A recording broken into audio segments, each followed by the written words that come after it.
Single رہنا پسند کر رہے لیکن کسی کی دوسری تیسری بیوی بن کے جانے کے لیے تیاری نہیں ہو رہا. بیڈ ایگزامپلس ہیں ان کے ہاں، لیکن سب تو ایسے نہیں ہوتا.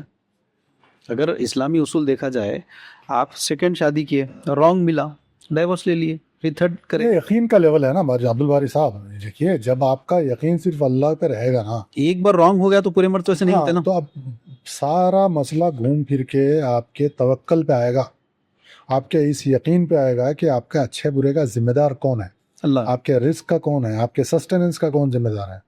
اگر آپ صرف اس سوچ میں اور اس کے تحت اپنی زندگی میں اور اپنے خیالات رکھیں گے تو پھر آپ کو ایک بیڈ ایکسپیرینس کے بعد دوسرا اسی ٹریک پہ جاتے ہوئے ایکسپیرینس کرنے میں رکاوٹ نہیں آئے گی، کیونکہ آپ ٹھیک ہے ایک تھا نہیں ہوا قدر ہے، لیکن اس کا مطلب یہ نہیں کہ میں صحیح راستہ چھوڑ کے غلط رہا. اب آپ جو بتائیں کہ نہیں کرنا چاہ رہے ہیں، نہیں کر کیا رہے ہیں، اکیلی زندگی گزار ٹھیک ہے اکیلے یہاں وہاں کیسے گزر رہی ہے، ادھر ادھر نوکریاں کر لیتے بیٹھنا ہے. جن کے لڑکے بڑے ہوں، جن کا ایک ایج نکال چکے ہوں، وہاں تک تو وہ بات سمجھ میں آتی ہے.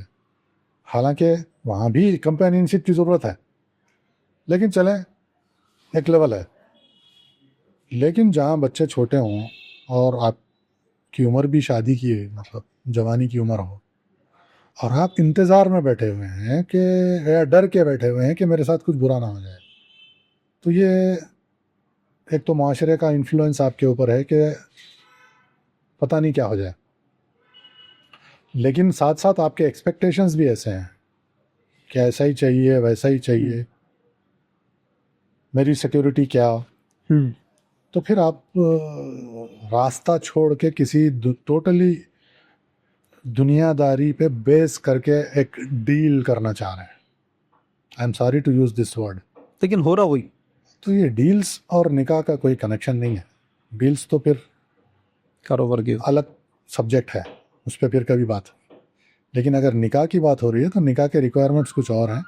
اللہ پہ بھروسہ، آپ کا قوی ایمان، یہی چیزیں آپ کو صحیح راستے پر لے کے چلتے رہیں. اگر یہ پوائنٹ آف ویو سے غور کریں گے تو اس کا مطلب ایک عورت کا خیال بالخصوص دین کو لے کر، اس کا ایمان، اس کا عقیدہ، قدر پر اس کا یقین ایسا ہو کہ ہسبینڈ کا انتقال ہوگا یا تو ڈائیورس ہو گیا، تو اس کے حساب سے تو پھر وہ دوبارہ شادی کرے اور وہ اچھا پرفارمنس ادا کرے، جیسا ہو سکے بہتر بیوی بننے کا کردار ادا کرے. ایک منٹ میں اس کے باوجود بھی اگر رانگ نکل رہا ہے تو ڈائیورس لے لے، پھر شادی. یہاں پر رانگ نکل رہا کا ایک بیک گراؤنڈ ہے.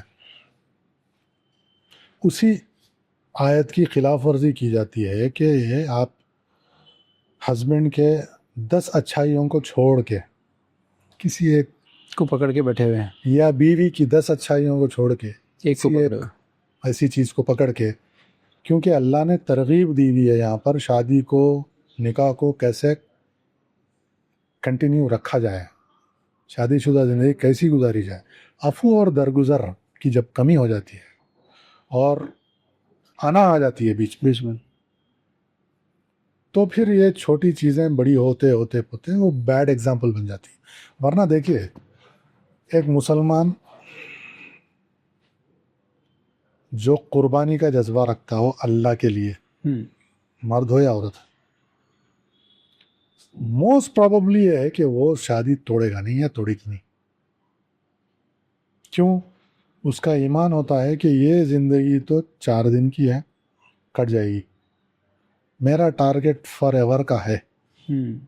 آج یہاں کچھ میں اگر کمپرومائز کر لوں، اگنور کر لوں اور اس شادی کو، اس گھر کو لے کے چلتا رہوں، تو وہاں جو مجھے ملنے والا ہے وہ میرے لیے زیادہ امپورٹنٹ ہے. تو یہ 4 دن گزارنے میں تکلیف نہیں ہوتی. لیکن اگر یہیں آپ دنیا ہی زندگی کو ہر کچھ سب کچھ مانتے ہوئے ہیں، یہاں ہی کی عیش و آرام، یہاں ہی کی خوشیوں کو آپ امپورٹنس دیتے ہوئے ایک شادی میں ہیں، تو پھر مشکل ہو جاتا ہے اس چیز کے لے کے چلنا.